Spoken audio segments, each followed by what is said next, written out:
সুপ্রিয় দর্শক, আসসালামু আলাইকুম। আজকে আমি আপনাদের জন্য নিয়ে এসেছি ইটালিয়ান একটা রেসিপি। খুবই অল্প সময়ের মধ্যে ঘরোয়া উপকরণ দিয়ে কিভাবে এই মজার হোয়াইট সস পাস্তাটা আপনারা তৈরি করে নিতে পারবেন, সেটা আজকে আমি আপনাদের সাথে শেয়ার করব।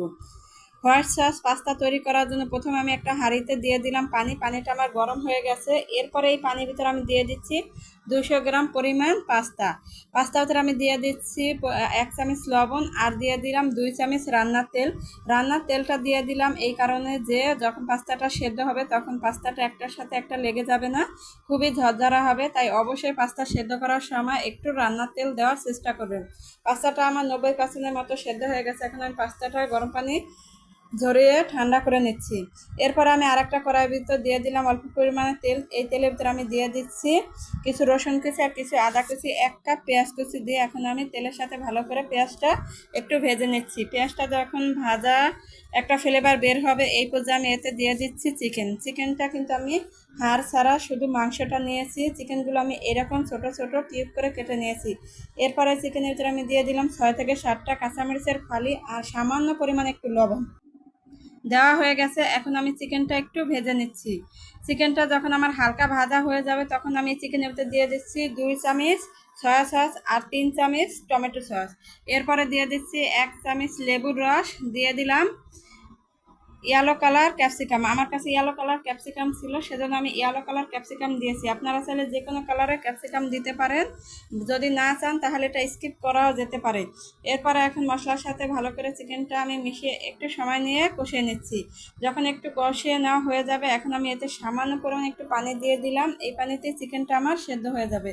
চিকেনটার পানিটা যখন একটু শুকিয়ে আসবে এই পর্যায়ে আমি এতে দিয়ে দিচ্ছি 1 প্যাকেট ম্যাগি মশলা দিয়ে এখন আমি চিকেনের সাথে ভালো করে মিশিয়ে নিচ্ছি। মিশিয়ে নেওয়া হয়ে গেছে আমার। এরপর আমি এতে দিয়ে দিচ্ছি সেদ্ধ করে নেওয়া পাস্তাটা দিয়ে এখন আমি চিকেনের সাথে ভালো করে নেড়ে চেড়ে পাস্তাটা মিশিয়ে নিচ্ছি।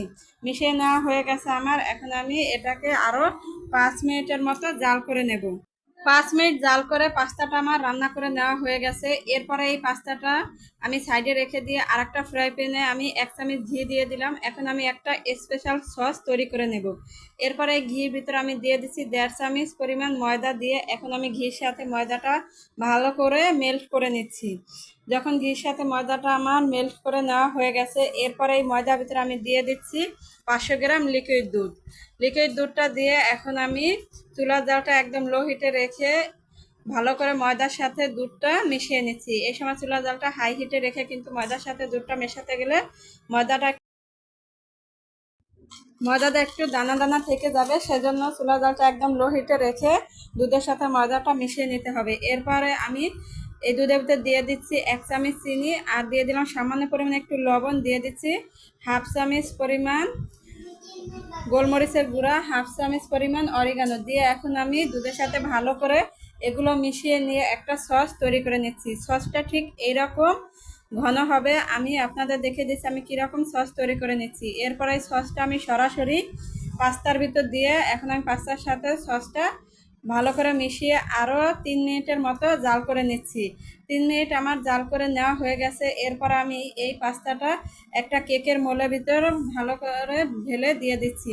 দিয়ে এখন আমি এই পাস্তার উপর দিয়ে দিচ্ছি মোজালা চিজটা আমি এরকম হাত দিয়ে চারপাশে ছড়িয়ে দিচ্ছি।